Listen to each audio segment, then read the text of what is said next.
Hey everybody, it's Mark with JX5 Farm and Homestead. I want to share a few things with y'all today that'll help you out with growing your blueberries. We just recently planted these back behind me here, and I'm going to show them to you in just a sec.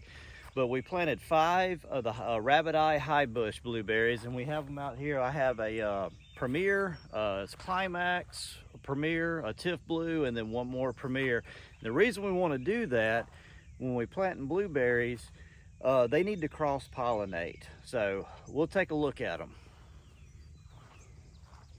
Okay folks, so see here we got the Premier, the Climax, the Premier, the Tiff Blue, and then we have our last one here. That's the last Premier. I'm gonna see if I can focus in on it right here. There we go. You can see the little blooms and the buds coming up from the blueberries. But yeah, I left enough room in between them that we could still mulch them and get the mower and the weed eater around them and maintain the grass. Okay folks, now I got them showed to you here. And the reason I went with 3 of the Premier and 1 of the Climax and 1 of the Tiff Blue is I have 32 of these kind of spread out across the farm here. But the Premier seems to do the best in our climate. So, you know, you want to experiment a little bit, you know, with the sunlight. Like here to this direction is the east. The sun comes up over this direction. So that's the reason I put these right here, because they'll get a little bit of that morning sun.